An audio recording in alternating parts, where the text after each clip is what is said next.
You take a seed, you plant it, you grow it, you dry it, you roll it, you smoke it, and it goes down smooth. Hey! Spanning the globe to bring you the latest developments in medical cannabis, adult marijuana, industrial hemp, and spiritual ganja. We love the herb. It's time for the Marijuana Agenda with Russ Belville. Now, here's your host, Russ Belville. Good day, tokers and tokettes and non-toking lovers of liberty. It is Monday, July 3rd, 2017, and it's got to be 420 somewhere in the world. Welcome to the second half of the year. So glad to have you here. And for a lot of you, taking advantage of a 5-day federal holiday weekend. Of course, tomorrow, Independence Day here in the United States. I'll be taking the day off to celebrate the 241st year of our birth.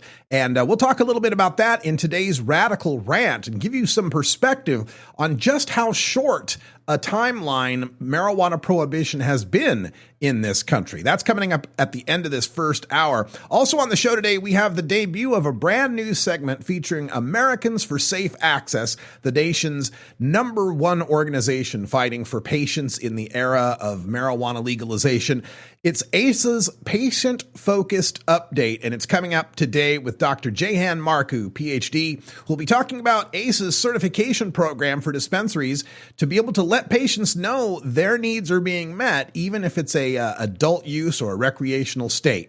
Also coming up on the show today in Drug War Data Mining, we'll take a look at a new study from the Pew Center that says prison does not deter drug use. What a surprise. And in our Canadian Cannabis Chronicle, Renee Gagnon speaks at the Vancouver Hemp Expo that took place last year. We'll give you a little look at that. Hi, and we'll be back right after this. Marijuana Agenda. Putting together the most comprehensive live weekday marijuana news talk program is a full-time job. Now you can do your part to ensure that listener-supported independent cannabis radio journalism can continue by becoming a patron of the Marijuana Agenda. Just log on to mjagenda.com and click the Become a Patron button. For your $4.20 monthly donation, you'll receive over 20 hours of original first-hour podcasts, plus other materials only available to paid subscribers. Or for just $9.99 a month, become a VIP patron. You'll get over 40 hours of podcasts for the complete program, including Toker Talk Radio, plus ad-free downloads of the segments heard on the Marijuana Agenda. Plus, VIPs get exclusive access to the video replay of the 2-hour live stream show and downloads of the spreadsheets and charts I provide from my years of curating marijuana data sets. Thank you for your support, and remember, I cannot do it without you. Please become a patron today at mjagenda.com. The Marijuana Agenda, like the alcohol agenda.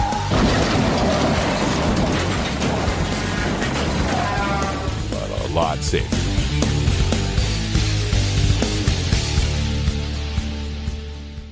Looking for the 420 friendliest way to visit beautiful legal Potland, Oregon? I'm Lori Duckworth, inviting you to come stay with us at Delta 9 House and Studios. You get your own private room with queen bed and access to our high-speed Wi-Fi, premium entertainment system, and more. We'll even cook you breakfast. Look us up on Facebook at Delta 9 House. That's facebook.com/Delta9House. Delta 9 House is booked through Airbnb.com, City of Portland permit number 17-159855.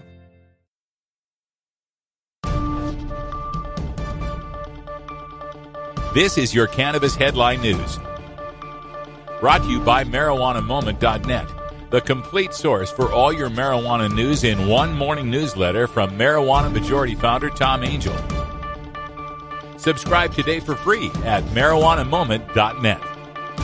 This is your Cannabis Headline News for Monday, July 3rd, 2017. I'm Russ Belville.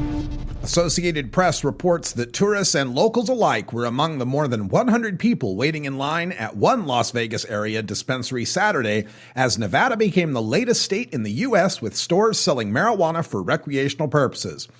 Kristen Danielle got in line outside a pot shop at 5:45 in the morning after a different store that opened at midnight closed before she could make a purchase. She brought a folding chair and sat by the door, striking conversations with the security guard and others as the line continued to grow before doors opened at 9 a.m. State Senator Tick Segerblum, one of the main proponents of marijuana legalization in Nevada, made the first purchase at the Source dispensary at a strip mall. Daniil and others followed. An hour after the door opened, at least 80 transactions had been recorded. Daniil, age 57, said she has a bipolar disorder and a bad neck. She said she never got a medical card for fear of a federal crackdown on those who provided their information to obtain it. And now she said she no longer has to fear potentially being arrested for possessing marijuana, saying, quote, "I'm going to spend the whole $100, end quote. Denver has finalized rules for the nation's first licensed pot clubs, says Associated Press. To open, clubs first need neighborhood approval. They can't allow indoor smoking or on-site pot sales. Denver voters approved recreational marijuana clubs in November, but a state board banned the sale of alcohol at places allowing pot use. Interested businesses so far have included yoga studios and coffee shops. The Denver Post reports the final rules don't require patrons to sign waivers, stating they are responsible for their own actions and abiding by state law. Denver's law creates a 4-year pilot program in which businesses can seek annual permits to create areas where customers can consume their own cannabis. The law allows other businesses to seek permits for one-time pot consumption events. Massachusetts House and Senate negotiators hoping to hammer out a compromise over the state's recreational marijuana law failed to meet a self-imposed deadline Friday aimed at getting a final bill to Republican Governor Charlie Baker's desk and plan to get back to negotiations next week, reports Associated Press. A 6-member conference committee shed little light on its discussions while meeting off and on behind closed doors with little apparent progress Friday. While lawmakers from both chambers had called for changes to the law that legalized adult use of recreational marijuana, the House and Senate took dramatically different approaches. The House voted to repeal the law and replace it with a more expansive bill that bumped the tax rate on retail marijuana sales from a maximum 12% to a required 28%. The measure also gave local governing bodies, such as city councils and select boards, authority to ban pot shops from opening within their communities. The Senate voted to keep the current law in place with more modest revisions. The Senate bill held the tax rate at 12% and kept the power to prohibit marijuana stores in the hands of voters. A groom donned a bud of marijuana in his coat pocket as he and his bride said "I do" inside a Las Vegas facility growing the drug that's newly legal to buy, according to Associated Press. Anna Balfe Taylor said she had to think about it when Mark Balfe Taylor asked her to marry him inside a grow house, but eventually supported it. However, neither of them will be smoking what was in the groom's pocket Saturday, the same day Nevada launched recreational pot sales. The two were sober and say they plan to stay that way. The couple said a grow house wedding was more about supporting Nevada's new marijuana laws. Mark Balfe Taylor says his father was once imprisoned because of a marijuana-related offense, so the issue has always been personal for him. The Denver Post reports on Colorado entrepreneurs Matt and Leslie Bodenchuk, who manufacture a wildly successful accessory for pot smokers' Bic lighters called the Toker Poker. On Wednesday, Colorado's Attorney General and state and federal law enforcement agencies announced they had snuffed out the largest illegal marijuana trafficking ring since recreational pot was legalized in the state, dubbed Operation Toker Poker. Officials told the media, the same name as the Bodenchuks' smoking accessory. Now, the Bodenchuks estimate they'll have to spend $20,000 to $50,000 for the search engine optimization to return their product to the top of Google's search engine rankings. This has been your Cannabis Headline News for Monday, July 3rd, 2017. I'm Russ Belville.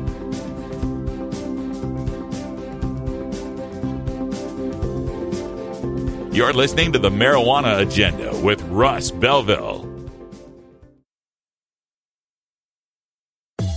If you work in the cannabis industry, consume marijuana, or just support freedom, you need to know about breaking policy news that affects you.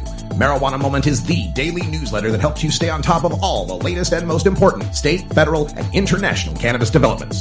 Brought to you by longtime legalization activist Tom Angel, Marijuana Moment puts a concise yet comprehensive overview of cannabis news in your inbox early every weekday morning. Wake up to Marijuana Moment and rest assured you'll be ready for the cannabis news that's driving the day. Subscribe now at marijuanamoment.net.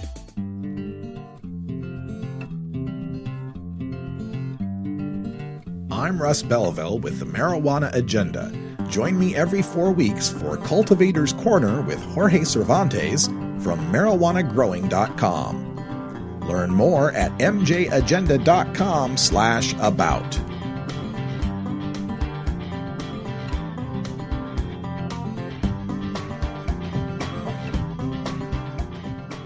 The marijuana agenda, like the pharmaceutical agenda, without all the side effects, overdose deaths, insurance. Side effects may include nausea, dry mouth, and constipation. Dry mouth, constipation, indigestion, and abdominal pain. Which can occur without warning and may cause death. At Herbie's Cannabis Seeds, we pride ourselves on bringing you the best quality seeds from the world's most respected cannabis seed producers, all at the lowest online prices. You can find Herbie's Seeds at herbiesheadshop.com. All cannabis seeds are sold as souvenirs and as a means of preserving cannabis genetics. Herbie's Seeds in no way intends to condone, promote, or incite the use of illegal or controlled substances. We strongly urge all prospective customers to check their national laws prior to placing an order. Herbie's Seeds at herbiesheadshop.com. Proud sponsors of the Marijuana Agenda with Russ Belville. Welcome to ACE's Patient-Focused Update. Almost every U.S. state now recognizes some form of cannabis as medicine. But since 1971, the federal government has steadfastly denied the medical benefits of herbal cannabis. Americans for Safe Access is the nation's leading organization fighting for the rights of all patients who use cannabis as medicine. Join us now for another edition of ACE's Patient-Focused Update. Welcome, everyone, to this inaugural episode of ACE's Patient-Focused Update, the podcast for Americans for Safe Access. I'm Russ Belville, and joining us today for the episode, we have Dr. Jahan Marcu. He's the Chief Science Officer for Americans for Safe Access. And Dr. Marcu, welcome to the show. Thank you very much. It's nice to be here today. It's great having you on because we've wanted to have Americans for Safe Access be a part of the marijuana agenda to get a broader understanding of what the issues are for medical cannabis patients. We don't want to leave behind the patients as we move into this new era of marijuana legalization. So for people that come to this from the recreational or adult use side, tell them what Americans for Safe Access is all about. So Americans for Safe Access was founded in 2002 with the mission to ensure safe and legal access to cannabis for therapeutic and research purposes. And we helped pass some of the few distribution laws in the country in the beginning. So in Oakland, California, around 2002, we helped pass those laws that allowed collectives to form. And in going out there and moving this more into the mainstream, we were told we needed standards. We needed a monograph. We needed training and certification for businesses. We needed to start self-regulating our operations because in 2002 there were maybe 11 dispensaries in the entire country, 11 cannabis businesses that were servicing patients in the entire country. And today there are thousands. And it presents a problem for patients because the adult use market doesn't always serve the needs of a patient who might need different products, different information about how to use products, different delivery methods that may not be popular. And so we have continued to represent patients out there. We are the largest grassroots national organization which represents patients' rights for medical cannabis. That's fantastic. And folks have also picked up on Americans for Safe Access back in the darker days when we were suffering many of these raids from the federal authorities. ASA, I recall, put together fantastic event awareness and protests and court support. So I've been well aware of what Americans for Safe Access has done for the patient community, and it's incredibly valuable.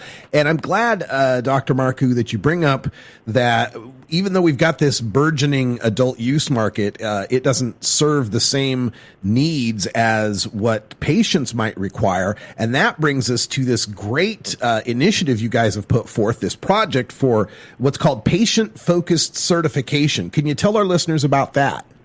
That is a very interesting project we've been working on for the last couple of years. And so ASA has worked with big institutions. We've worked with the American Herbal Products Association. We've worked with the American Herbal Pharmacopoeia. And we created a set of standards for products and how businesses operate that were rapidly adopted by 20 states as the skeleton of their regulatory framework. And so we created patient-focused certification to certify groups to standards, often standards that go above and beyond what the state requires. Like, not all states require full testing of the material to meet botanical safety requirements before it's distributed. Many states, and so we started certifying businesses as being compliant with standards which would qualify cannabis as a botanical medicine with the help of other institutions. And so patient-focused certification, or PFC, has one arm, which is we can go in and do inspections and assessments of cannabis cultivators, manufacturers, laboratories, and dispensing operations. We also have state contracts to do this. And so not only are we training industry and sending inspectors to assess their operations, we're actually also working with state governments and training their program administrators. Like, I've gone on ride-alongs with Department of Health to go and do joint inspections of cannabis operations. I've written the checklists that assessors or auditors use or inspectors use to go into these operations for state governments. And so we're thinking, much like being prepared for a raid it still continues to be an issue, but was a really, really big issue up until about 2010 with the passage of the CJS amendment. Being prepared for regulatory inspections is now the new way to be prepared for not getting shut down. Because if they come to your place and they find problems, they find that workers are exposed to dangerous conditions or pathogens, they will heavily fine you and potentially come back with guns and shut down the place. Like we've seen with the raw food thing, they came with thermometers, checked the raw milk, and then came back with guys with guns and confiscated all the products and money for unsafe products. And so, it's a different form of being prepared. And so, we offer these services to the industry to meet this PFC standard. And we're the only group out there that will provide advising, training, and certification where the money goes directly back to the community. The money doesn't go we're a nonprofit. And so all the funds go to things like suing the DEA to change incorrect information, to passing the CJS amendment every year to defund the activities in states with cannabis programs. Because not a lot of people know this, is that there's an amendment that has to be passed every year with a fiscal budget. Otherwise, the DEA has the money and authority to go in and do raids again. We've been in kind of a beautiful bubble where we haven't had to worry about that. But it's folks like our activists and our patients who are helping to pass a lot of this legislation, expand access. It was the local DC ASA chapter which basically, like you said, we did protests, we did lobbying, we spoke with our elected officials, and we got the condition list removed. Like, it's one of the things that ACE has been going into states after they pass laws that aren't really addressing patient needs, as we help expand them and change them for the better. And through PFC, we also offer training now, and we've had some really interesting partners come on board. Right now, for the first time ever, cannabis training is offered through a school of pharmacy online. So you can go to University of Maryland, Center for Innovative Pharmacy Solutions, their school of pharmacy, and take our cannabis training. And what is really remarkable is that even our federal law enforcement, our RAID training, is up there. And so you can go and take our core cannabis requirements, learn about the history of the regulations, learn about the federal conflict, but also you're approached with education in terms of you're going to be like distributing the cannabis to people.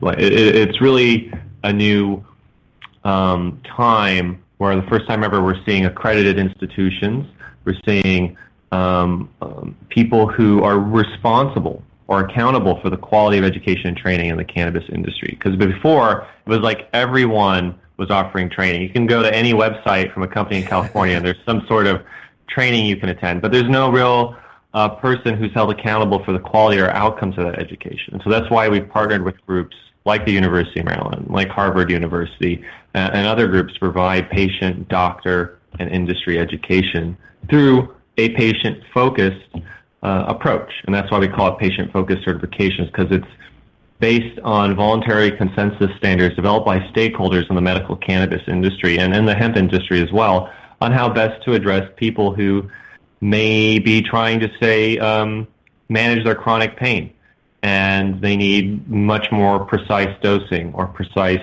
or alternative administration routes. A lot of people joke about Obviously, inhaling cannabis is very effective. However, some people, that may not be the most effective means for them. There might be more like sublingual or rectal administration is also becoming very popular. And we have to keep our minds open, because that's not what I would call, those are definitely products that have been around for a while in the scientific literature and shown some benefit. And so I think patients probably need, a wider variety of options and formulations when it comes to accessing their medicine, and perhaps held to a slightly higher standard in terms of microbes. Most of us, if we go to the grocery store, we eat an apple without thinking about the fungus that's probably on there. And so in keeping in mind that this is a botanical product, and it's not going to, as an agricultural product, it'll never be 100% free of all bacteria. And that's not necessarily a bad thing. There's good bacteria, there's bad bacteria. And we have to just make sure that these things are within certain limits that maintain their qualifications. And requires, evidence is the big thing now, too. With certification and staying open, in the past, you used to never keep documents. I'm not going to keep a batch record of the cannabis I grew, but that was a risky thing to do, is to have, run it like a legitimate business. But now you have to do that. Like, you have to prove batch records. If you say you're producing cannabis and your cannabis is the best and no one produces cannabis like you produce cannabis, you better have some scientifically sound reports that show testing, batch record control, what you applied to the plant, how you cultivated it. Otherwise, if it's not documented, it's not happening. And I think that that's a harsh reality for people. I saw a $280,000 fine from OSHA because a cannabis cultivation site could not produce a standard operating procedure for something they were doing within 4 hours. They just did not have the paperwork. And that's a big, those are the types of things we're trying to avoid is with patient-focused certification is folks now, for instance, hire us also to come and do regulatory inspections for them. Like, hey, we're going to have an inspection next week. Can you send one of your auditors here to walk through our facility and point out things that we might need to approve or be ready to address? And a lot of times, you have to remember that a lot of the successful cannabis businesses that have been around may have never had a regulatory inspection before. In some states there could be 300-400 cannabis operations and 2 people at the program tasked with monitoring all of them. Right. And so I think if you've never had a regulatory inspection before, you should think about that. And if you had one before, you should think about why you had it before. And if you don't know, that's a big issue. You should also be very aware of what challenges you're going to face if they were to say we're coming next week to look at your facility. And that's, for example, we're teaching tonight, and we'll be posting it to YouTube, is a webinar about what to expect when you're being inspected. How do these investigators think? How do they gather their information? How do they chart a map to go into your facility? And understanding that can help you be much more prepared. Just like with a raid, a potentially chaotic and negative situation can go much more smoothly and have a best possible outcome if you're prepared and trained appropriately. Well, you can get this training, folks, at Americans for Safe Access. The website is safeaccessnow.org. And for the patient-focused certification, there's a couple of websites here, patient-focused-certification.org or pfctraining.org. Those take you to the same place, Doctor?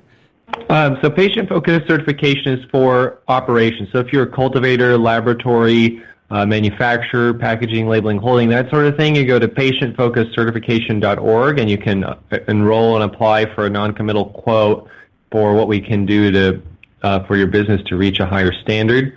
And the pfctraining.org goes directly to our training site through the University of Maryland School of Pharmacy. And what's great about that training is it is designed to meet state requirements in every state. Like Ohio and other groups require that training be approved through boards of pharmacies or things like that. And so the pfctraining.org is really a unique tool. And if you're already a PFC client, you get a massive discount. I think it's like 50% off of the price of training. And we're going to have trainings are going to be added to that too, August 15th and by October 1st. we're going to be adding a ton more training. So, by the end of August, you should be able to go onto that site and actually get trained to be a cannabis inspector or assessor. And so we have the staff trainings up. We have some management trainings you can take on quality control and things like that, integrative pest management, which is a very popular topic, as well as sustainable cultivation. But the sort of crown jewel of that's going to be is we can train people to be internal and external inspectors. If you want to be someone who makes sure that cannabis is safe for patients, this is a really amazing educational program that hasn't existed before with the sponsorship of a major university. That's great. Thank you, Dr. Jahan Marcu. He's the Chief Science Officer for Americans for Safe Access. The website, safeaccessnow.org. Also check out patientfocuscertification.org and pfctraining.org. Dr. Marcu, thank you for being here for ACE's Patient-Focused Update. We appreciate it. Thank you. And we'll be back next week or the next show with some research highlights and updates about our opioid actions for the summer. We're trying to spread some awareness about how cannabis can help with the opiate crisis. All right. We'll help you spread that news. Thank you so much, and thank you for being here on ACE's Patient-Focused Update. This episode was produced as part of the Marijuana Agenda with Russ Belville, the daily news and interview podcast covering the world of medical cannabis, adult marijuana, industrial hemp, and spiritual ganja. MJAgenda.com.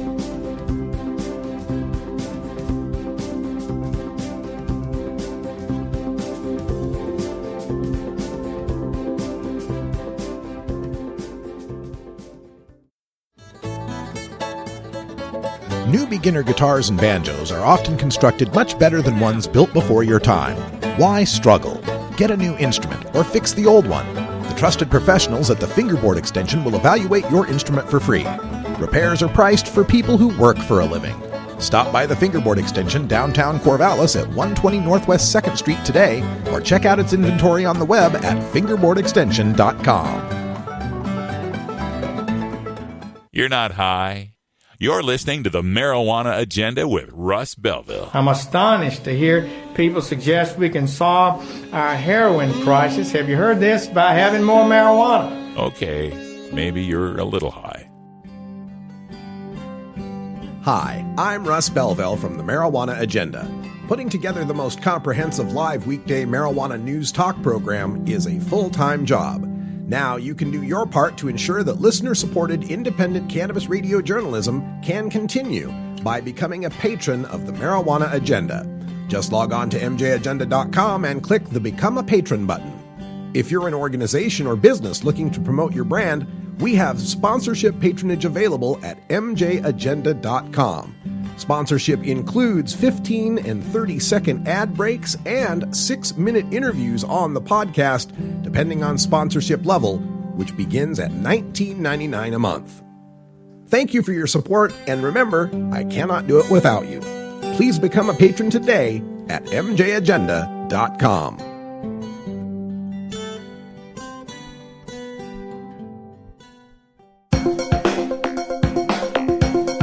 Promoting the end of adult cannabis prohibition is easy because we have facts, science, reason, compassion, evidence, truth, and logic on our side. It's even easier when researchers catalog it all for us. Learn how to gather the facts on marijuana use, arrests, seizures, rehabs, drug tests, and more on this edition of Drug War Data Mining. Today in the Data Mines, we have a new study coming from the Pew Charitable Trust. The study is entitled Pew Analysis Finds No Relationship Between Drug Imprisonment and Drug Problems. It's a letter that they've put forth, given that President Trump has appointed an opioids commission to investigate the opioid overdose crisis we have in this country. They've put together a letter with data on the 50 states and how their rates of imprisonment for people using drugs have nothing to do with the overdose rates, with the arrest rates.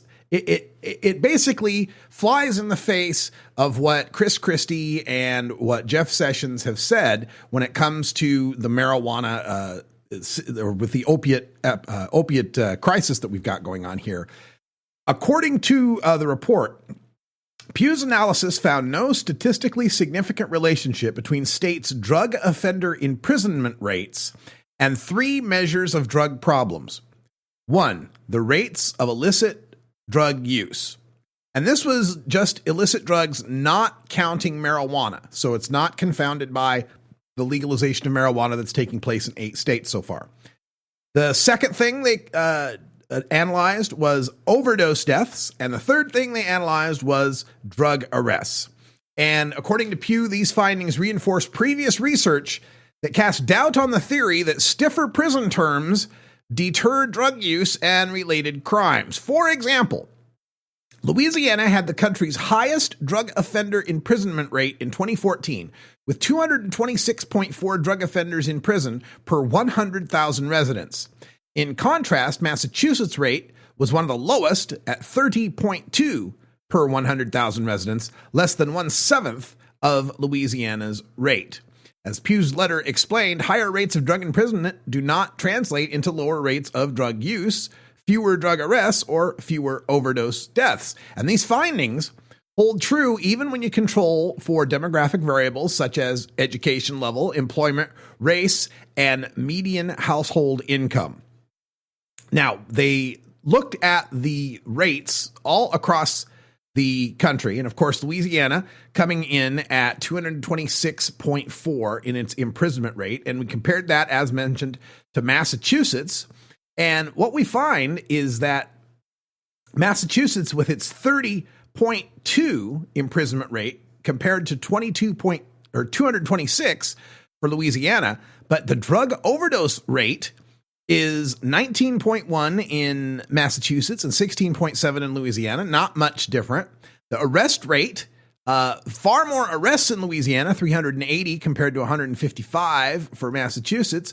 But the use rate is higher in Louisiana, 3,508 compared to 2,740.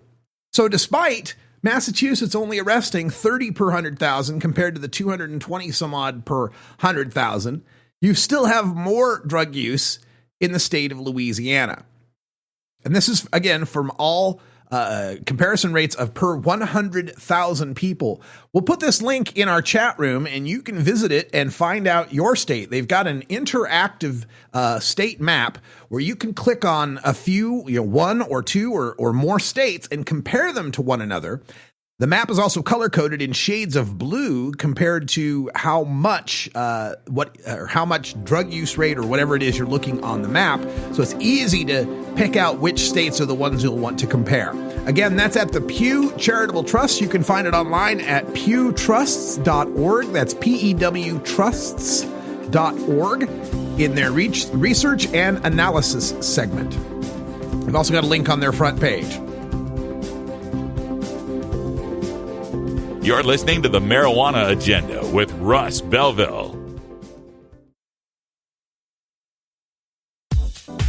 The Marijuana Agenda with Russ Belville is proudly sponsored by the Marijuana Business Association. The MJBA, called by NBC News the Cannabis Chamber of Commerce, is the fastest growing business association and the fastest growing industry in America. I've been working with the MJBA for years, and I personally invite you to join the MJBA. MJBA also publishes the popular MJ Headline News on Facebook and the MJNewsNetwork.com and Marijuana Channel 1 on YouTube.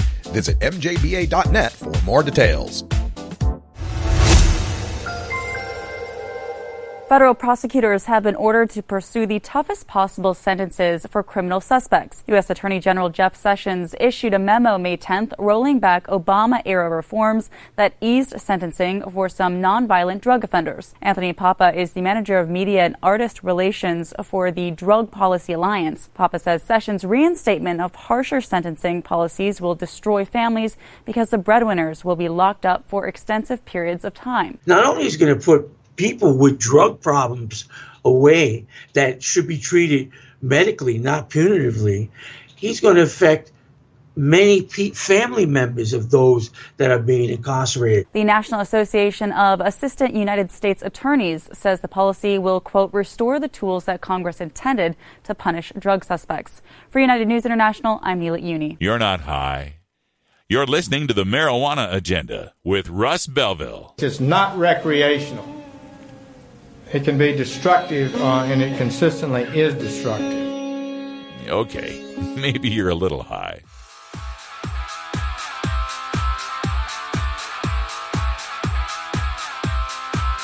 I'm Russ Belville from the Marijuana Agenda. Join me every 4 weeks for Cannabis Sports Medicine from the Gridiron Cannabis Coalition. Learn more at mjagenda.com/about.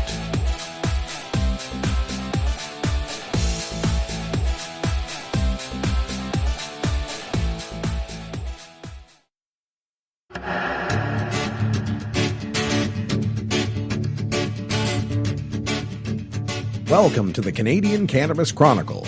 With the election of Prime Minister Justin Trudeau, Canada is poised to become the second nation in the world and the first in the Northern Hemisphere to legalize adult use of cannabis. Learn more about the fight to free the pot leaf in the land of the maple leaf. It's time for the Canadian Cannabis Chronicle. Welcome to the Canadian Cannabis Chronicle. I'm Russ Belville. On today's program, we bring you back to the Vancouver Cannabis Hemp Expo that took place last July, and we hear from Renee Gagnon, a world-renowned expert on cannabis policy and government issues, speaking to the assembled audience at the expo. Enjoy. A lifelong cannabis enthusiast, she was given the opportunity in 2013 to apply for and become Canadian MMPR license 005, taking the company public 6 months later, becoming the world's first female public cannabis company CEO. After exiting in 2015, Renee has focused on cannabis supply chain management. Welcome, Renee. Thank you very much.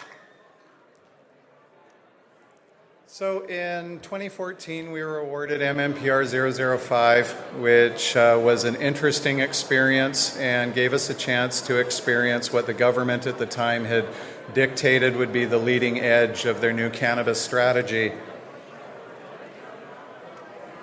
I want to talk specifically about the differences between the marketplace in Canada and in the United States and some of the key major differences between what's going on. If you look at the United States, in Canada, we have a federal medical program. In the United States, they don't have a federal program except a limited one started way back in the 70s.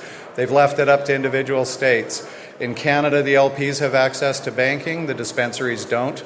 And in the United States, nobody within the cannabis sector has access to legitimate banking, which means that you have problems on raising capital and being able to pay your bills. You've got issues on zoning. Zoning has become now one of the biggest inhibiting factors in California, with most of the pre-zoned property that was available for production being speculated on. And zoning tends to be an Achilles heel in any of the programs, and it's usually one of the most not looked at. And there's a lot of jurisdictions that proactively banned dispensaries from existing years ago, and you have to start at the lobbying level now and continue forward.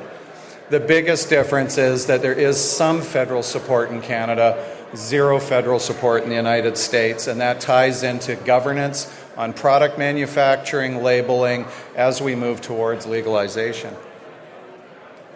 Canada is an incredibly complicated and mixed up patchwork. We've got a combination of compassion clubs, dispensaries, licensed producers. The relationship between a patient and their doctor gets confused. You can't send them in their traditional direction towards a pharmacy. You have to direct them in two different directions, either to an LP or to a dispensary if they have products that you can't get from an LP.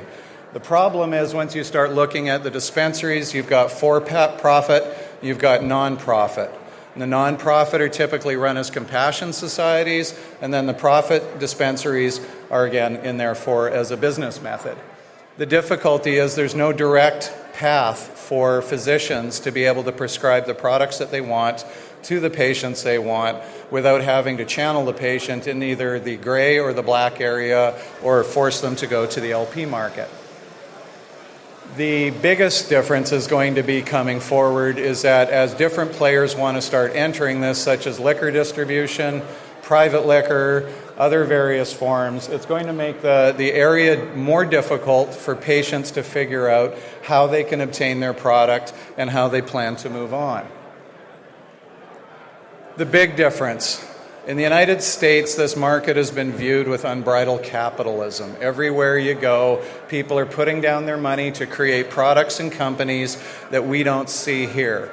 It's been advancing so fast, you're starting to see companies producing terpene pucks, flavoring combinations, things that are very nuanced in the product level that we don't hear. But on both sides of the border, nobody's paying attention to the big things that will kill you later on, which come down to packaging, labeling, compliance, production standards. The United States is way farther ahead on almost every form of non-medicinal marijuana. Canada's got an advantage only by having a national program that's at least universally accessible Canada-wide. Revenue-wise, you see in the States, though, the recreational market is zooming, and it's going to be exceedingly gapping the medical. And then in states like Washington State, they collapse the medical. So this chart no longer applies. Canada, we've essentially got an oligopoly. You don't have unrestrained competition. You've got 31 licensed producers. You've got approximately anywhere from 400 to 500 dispensaries. You've got tens of thousands of MAR producers. You've got home growers. You've got an entire ecosystem Canada-wide that isn't represented by the 31 companies. Patient growth has been continuous, but not spectacular. And when you look at the actual sales numbers coming in from the LPs, the top 5 take approximately 80% of the patient load. That's a very, very thin amount of traffic for the remaining LPs. Makes it very complicated, makes it very regulated, and in order to play within this space, your starting level of getting in is starting at $5 million, going upwards of $10 million before approval. That leads into some other problems. So, cost of compliance. This is one of the biggest arguments I get in Canada, is that because it's voluntary, we don't have any regulations for the folks outside the LP stack. It comes down to, do I have to? What's the point of this? Is there really any cost in it? Well, the cost of not complying is staggering. In Colorado, a non-compliance event could cost you $20,000 an incident. We haven't started seeing in Canada, Health Canada fining people for labeling, but they have the ability to level tens of thousands of dollars per incident per fine. And that is only going to escalate as they find themselves more frustrated through the traditional means of punishing people. They're going to start going to the other methods, which includes mislabeling. It includes accidentally mislabeling it. It means not putting lot numbers on it. And if you don't know what a lot number is, you've already got yourself down the creek there. Compliance has an expense, yes, but the cost of not complying is up to 3 times whatever it is you didn't do in the first place. The biggest problem among the MMPR, if anybody's done it or if you've been in it, the compliance burden is staggering. The people that you need to dedicate to specifically managing compliance is excessive. You can't have one QA working in 3 facilities. You have to have a QA for every one. And this means that you've got hiring problems. You've got issues of where you're built. The ability to just destroy garbage would make you think of decommissioning Soviet nuclear stockpiles. It's unnecessary, but it does exist. And the problem is you can choose to not comply and hope to get along, or you can start investigating what the simple compliance is that will help you get you through this next stage. It's not all about bank vaults and security cameras. It's actually more to do with paperwork. And if you're not into paperwork, this is not a good industry for you. Rich White Guy Club. That's kind of the problem, and what the central sort of under threat for the dispensary industry in Canada, North America wide. The cost of getting into the LP business, as I said, is anywhere from $3 to $10 million, and that pretty much excludes 99.9% of women and minorities. To my way of thinking, the dispensary model is the only affordable, out-of-the-box solution that allows more people to participate with a greater spread of economic starting point, and then we let Darwin decide. The thing about retail and capitalism is that the customers always eventually decide who are the ones that they prefer. They go to the stores they prefer. They buy the brands they prefer. Once you set up an oligopoly or a monopoly where you say you may only buy from the following, it inevitably will create a back. We already buy from the black market. I spent 30 years buying from the black market before there was a legal source. Most of the people here did because there wasn't LPs. They're not going to go away. The question is, how do we legitimize it? How do we bring it forward? And how do we bring that productive capacity into the overall? And the only way to do it is to bring them higher up towards the LPs. We can't bring them down. And again, on the minority issues, we have to remember that in the United States specifically, minorities paid the heaviest price for the drug war. In Canada, it was also the same when you look at Aboriginal incarceration.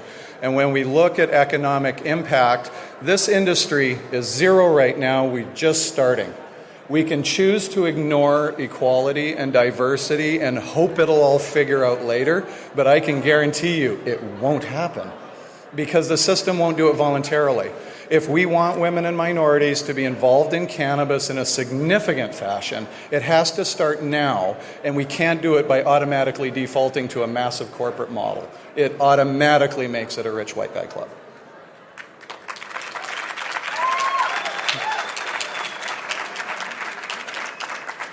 But my real reason that we need to interfere less, we believe in capitalism, supposedly. We believe in a free market, supposedly. We believe in retail, supposedly. But on this subject, it's somewhere between nuclear radiation and evil. And the problem is that isn't the way it works. When you want to buy bread, you don't mail order it and wait a month. When you want milk, you don't mail order it and wait a month. You want to walk into a store like an adult, a competent human being, show your ID, put down money, buy what you want, and walk out without the judgment of society on you. And this is where we need to head, regardless of what the government wants, regardless of what activists want, regardless of what corporations want.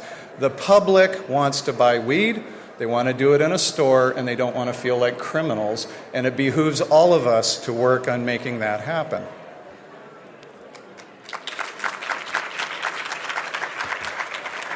Control's an illusion on this product. It pre-existed humans. It's pre-existed every civilization that's legalized or made it illegal. It's predated all of us in this room. It doesn't matter how old you are in this room. You weren't here first. It was. And as long as we keep fighting each other on who was here longer, who was bigger, who raised the most money, who's the most organic, the other side gets to divide us, conquer us, and ignore us. We're all in cannabis, we're all working on cannabis, and there is no right way. The plant predates us all. So on that note, I want to say thank you, and I want you to ponder that whatever you're doing right now, do more. Don't wait for the government to approve you. Don't wait for the city council to approve you. We're all doing it. Do it simultaneously. We all advance together at the same time. They can't stop it.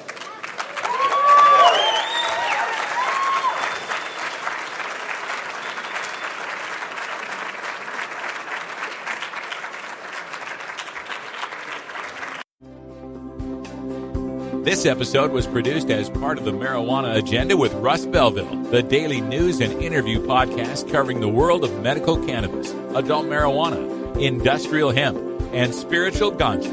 MJagenda.com.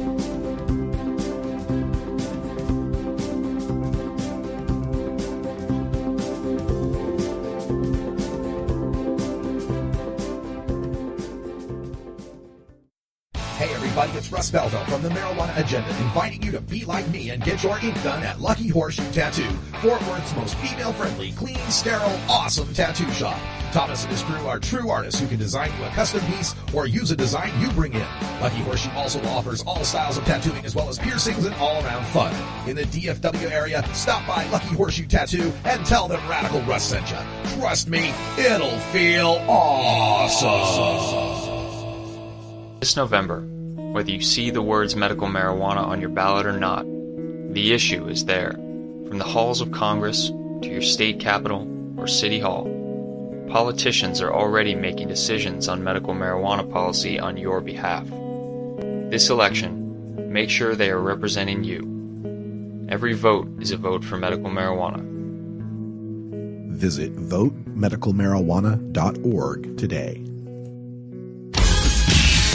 You're listening to the Marijuana Agenda with Russ Belville.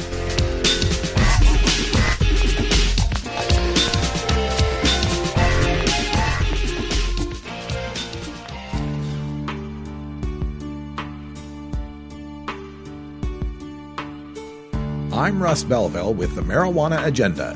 Join me every 2 weeks for Cannabis Q&A with Dr. Mitch Earlywine from the Burning Issues podcast on cannabisradio.com.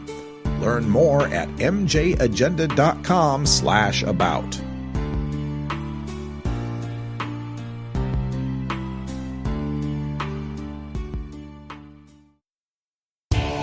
Total war against public enemy number one. 10 federal criminal penalties for up to 1 ounce of marijuana. Marijuana is probably the most dangerous drug. Legalization is just another word for surrender. I experimented with marijuana and didn't inhale. This is not medicine. This is a Cheech and Chong show. Encourage people to use less drugs. I inhale. That was the point. I think it would be a mistake to legalize. Negative reports coming out of Colorado. Good people don't smoke marijuana. Radical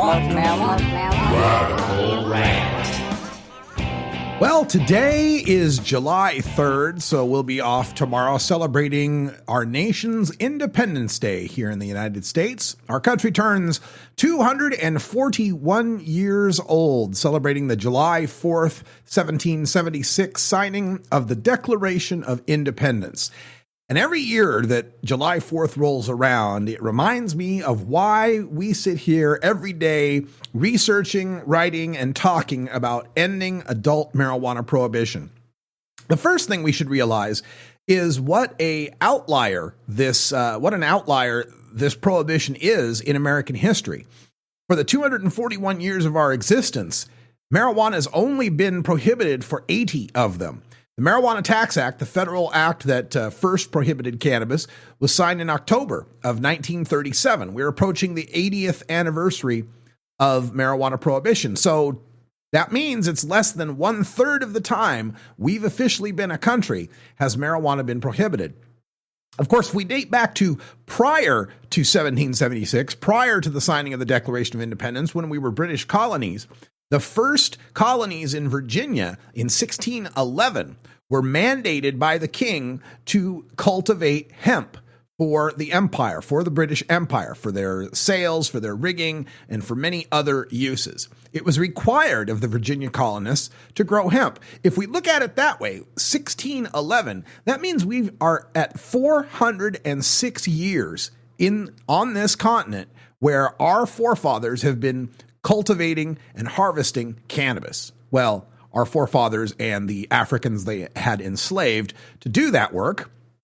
Regardless, over 4 centuries, we've had the use of cannabis hemp on this continent. So for longer than 1/3 of our existence, if you want to go all the way back to the colonies, has our right to cultivate cannabis been taken away from us, been stolen from us. Our hemp heritage has been denied us by our federal government.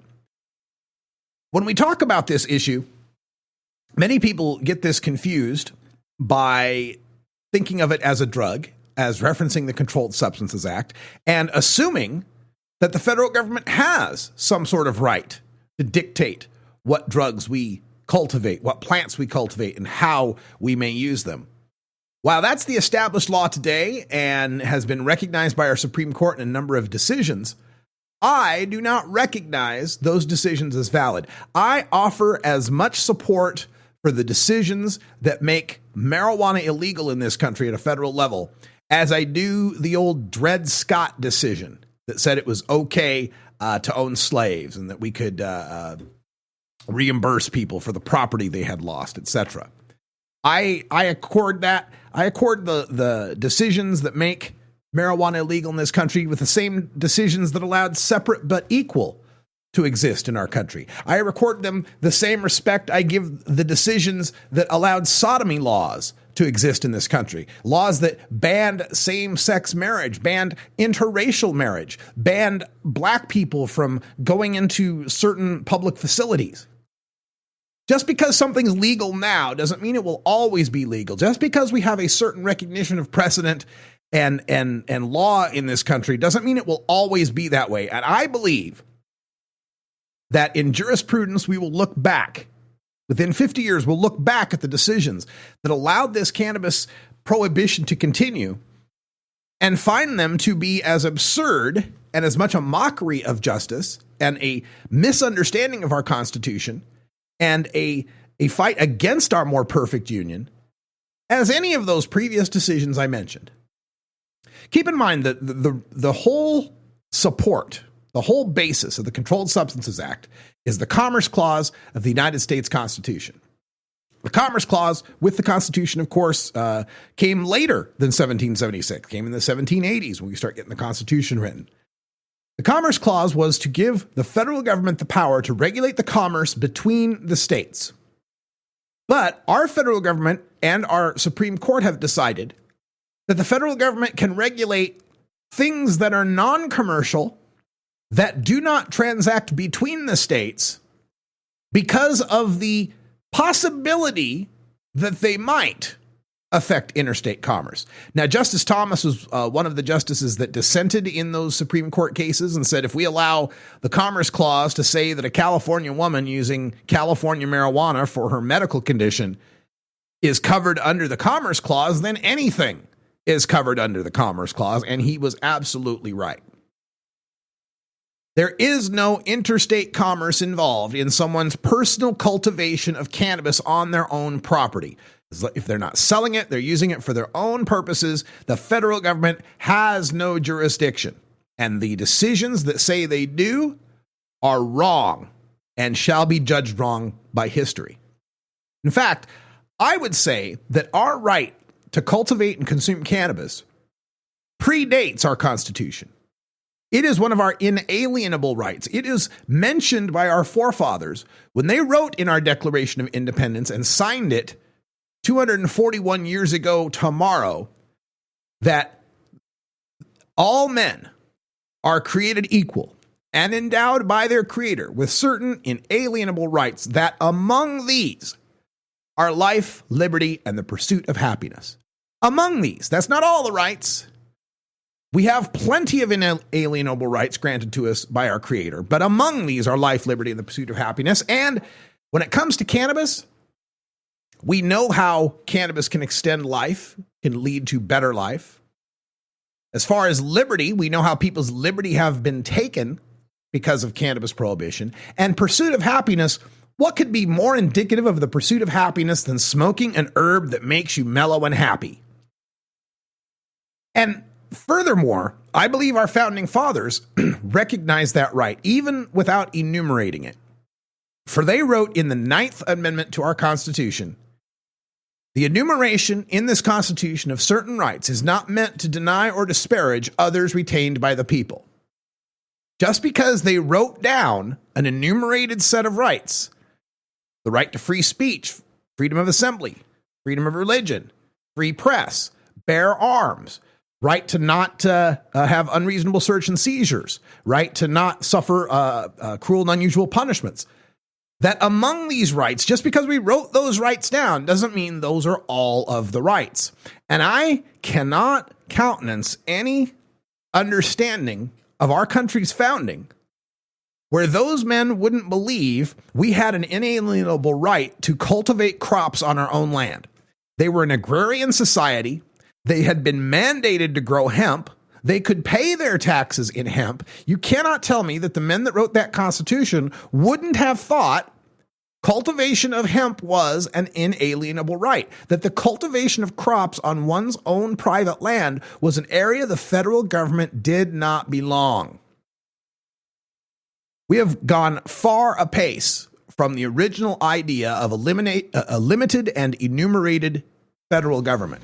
And nowhere is that more clear than in the 1/3 of our nation's history that we have gone against the clear meaning of our Constitution and our Commerce Clause in banning cannabis. It's a crime against humanity, it's a crime against nature, and it's a crime against our American heritage. Remember that as you're celebrating this Independence Day. Happy 4th of July to everyone. We'll see you on Wednesday, and until next time, take care of each other, tokers. Follow MJ Agenda on Facebook, Pinterest, Instagram, YouTube, and follow MJ Agenda Show on Twitter. Learn more at mjagenda.com. You take a seed, you plant it, you grow it, you dry it, you roll it, you smoke it. You take a seed, you plant it, you grow it, you dry it,